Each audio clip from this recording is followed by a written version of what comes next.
Welcome to Networking Academy. In this academy, we learn all the networking courses and their certification detail. We learn CCNA routing and switching, CCNA security, CCNP security, and CCIE security, and MCS 2016. If you don't subscribe our channel, you should subscribe our channel because in future we upload latest video about networking. VTP यानी कि VLAN trekking protocol. तो VTP को समझने से पहले हम VLAN के बारे में बात करते हैं। तो उसके लिए हम एक एग्जांपल लेते हैं। फॉर एग्जांपल हमारे पास 3 स्विचेस हैं, एक ये स्विच है, एक ये स्विच है और एक ये स्विच है। ये आपस में क्रॉस केबल के थ्रू अटैच हैं। अगर हम इनके ऊपर VLAN बनाना चाहते हैं तो हमें सबसे पहले इनकी पोर्ट को ट्रंक बनाना पड़ेगा। इनकी पोर्ट्स को ट्रंक बनाने के बाद अगर हम इस स्विच के ऊपर एक VLAN 1 बनाते हैं तो हमें इस स्विच के ऊपर भी VLAN 1 बनानी पड़ेगी और इस स्विच के ऊपर भी VLAN 1 बनानी पड़ेगी। और हम इसके अलावा अगर हम VLAN 2 बनाते हैं तो हमें इस स्विच के ऊपर भी VLAN 2, इसके ऊपर भी VLAN 2 और इसके ऊपर भी VLAN 2 बनानी पड़ेगी। ये तो थी 3 स्विच की बात। अगर 2 या 3 या 4 स्विच हों तो हम उनके ऊपर VLAN की कॉन्फ़िगरेशन आसानी से कर लेते हैं। लेकिन अगर हमारे पास स्विचेस की तादाद 20 हो, 30 हो, 40 हो या 100 हो, तो तब अगर 100 स्विच के ऊपर हमें VLAN की कॉन्फ़िगरेशन मैन्युअली करनी पड़े तो मे भी हो सकता है कि हम कोई VLAN एक स्विच पे बनाएं और किसी स्विच के ऊपर इस VLAN की कॉन्फ़िगरेशन करें ही ना।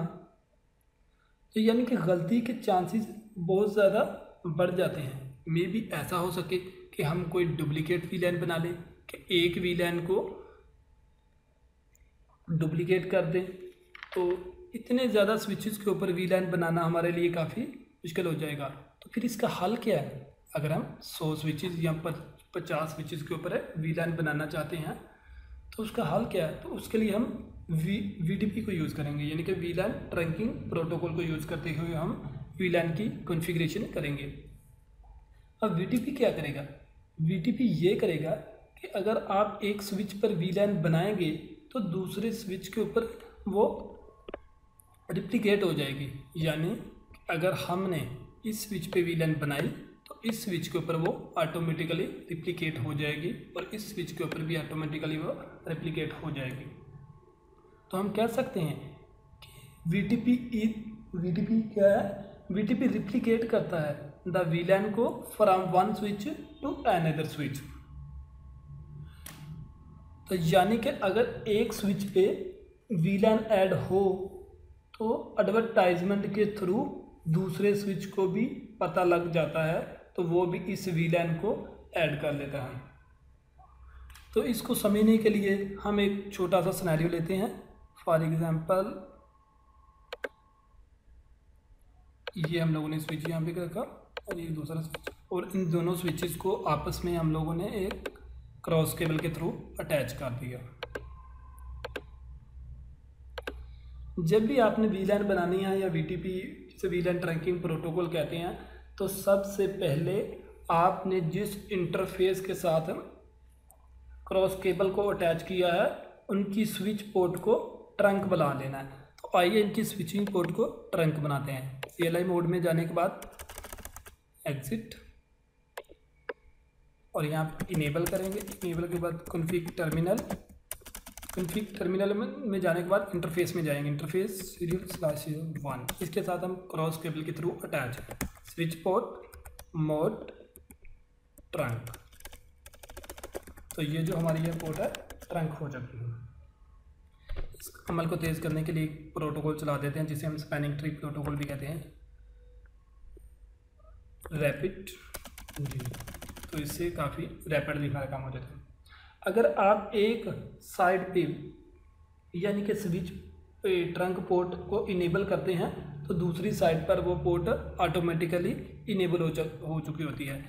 आप चेक भी कर सकते हैं कि आपने जिस ट्रंक पोर्ट को इनेबल किया है क्या वो इनेबल हो चुकी है। Show interface trunk. तो ये देखें हमारी जो पोर्ट जिसे हम लोगों ने इनेबल किया है वो पोर्ट है फास्ट इथरनेट 0/1। उसका मोड ऑन हो चुका है। इनकैप्सुलेशन 802.1q, यानी कि ये IEEE का एक प्रोटोकॉल है और ये 4 बाइट का होता है। और स्टेटस हमारा ट्रैकिंग और नेटिव प्लान 1। तो दूसरे स्विच पे भी आप चेक कर सकते हैं। CLI मोड में आने के बाद एंटर शो इंटरफेस ट्रंक। तो ये देखें हत्ता कि हम लोगों ने इस स्विच के ऊपर अपनी ट्रंक पोर्ट को इनेबल नहीं किया था, लेकिन वो ऑटोमेटिकली हो चुकी है। जैसे कि मैं आपको पहले ही बता चुका हूँ कि अगर आप एक साइड पर ट्रंक पोर्ट को इनेबल करते हैं तो दूसरी साइड पर ट्रंक पोर्ट ऑटोमेटिकली इनेबल हो जाती है। क्यों हो जाती है? क्योंकि ये डायनामिक डिज़ायरेबल पोर्ट होती है। तो इतना करने के बाद अब आप VTP को, अगर इसी स्विच के ऊपर मैं आता हूँ और मैं क्या करना चाहता हूँ, VTP domain VTP shift question mark करने के बाद सबसे पहले आप कॉन्फ़िग टर्मिनल में आएंगे। कॉन्फ़िग टर्मिनल में आप VTP लिखेंगे, शिफ्ट क्वेश्चन मार्क, और यहाँ पे आप डोमेन शिफ्ट क्वेश्चन मार्क, यहाँ पे आप एक वर्ड टाइप करेंगे। मैं यहाँ पे टाइप कर लेता हूँ an academy shift question mark, command complete, CR का मतलब कंप्लीट, एंटर करने के बाद अब आपने बाय डिफ़ॉल्ट जो VTP डोमेन होती है उसका जो वैल्यू होती है ना वो नल होती है। तो इसको हम कैसे चेक कर सकते हैं? इसको हम शो VTP स्टेटस से शो VTP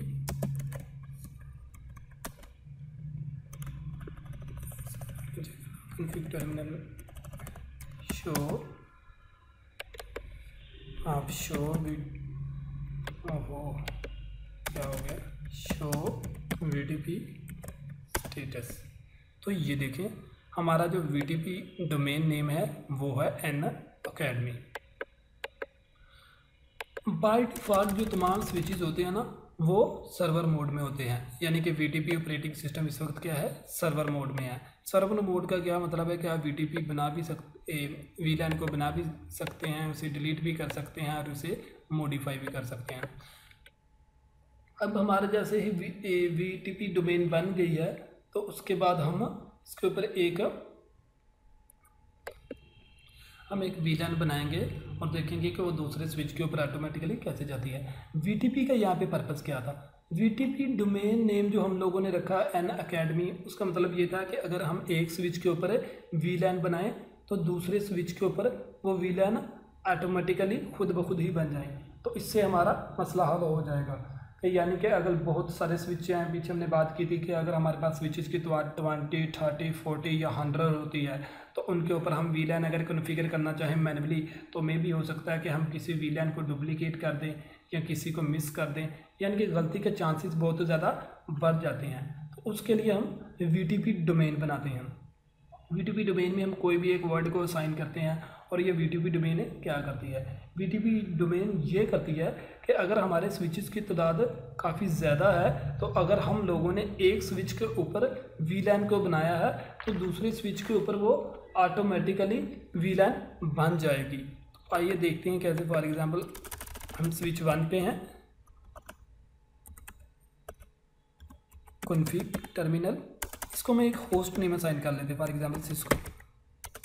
ये हमने इसको एक सिस्को असाइन कर दिया और इसको भी एक होस्ट नेम असाइन कर लेते हैं। कॉन्फ़िग टर्मिनल, इसको कॉर्बिट कर लेते हैं। तो ये देखिए इसको कॉर्बिट हो गया। अब हम सिस्को वाले स्विच के ऊपर बैठ के एक VLAN बनाएंगे, VLAN 2। उसको हम नेम जो असाइन करेंगे वो उसको हम असाइन कर देंगे। आप कुछ भी कर सकते हैं, हम इसको असाइन कर देते हैं यानी कि एन नेटवर्किंग। चलो हम इसको नेटवर्किंग ही असाइन कर देते हैं। जी नेटवर्किंग हमने इसको एक नेम असाइन कर दिया। जैसे ही हम लोगों ने एंटर किया, एग्जिट करके डू शो वीलैन, तो ये देखें हमारी एक वीलैन जो हम लोगों ने वीलैन 2 नेटवर्किंग के नेम से बनाई है वो एक्टिव है। तो अब हम लोग स्विच कॉर्बेट पे जाते हैं। ये वीलैन तो हम लोगों ने अपने सिस्को स्विच के ऊपर बनाई थी, लेकिन हमने ये बात की कि हमने इसमें वीटीपी डोमेन बनाई है, यानी कि अगर हम एक स्विच के ऊपर वीलैन बनाएंगे तो उस स्विचेस के साथ जितने भी अटैच स्विचेस हैं उनके ऊपर ऑटोमेटिकली वीलैन बनती जाएंगी, यानी कि वो उसे वीटीपी जो है वो वीलैन को क्या कर देगी, वो रेप्लिकेट कर देगी। तो इस स्विच के ऊपर आप चेक करते हैं, Ctrl+Z शो वीलैन, तो ये देखें इस स्विच के ऊपर भी एक वीलैन बनी है नेटवर्किंग के नेम से जो कि एक्टिव है। अब हम एक और बना सकते हैं, फॉर एग्जांपल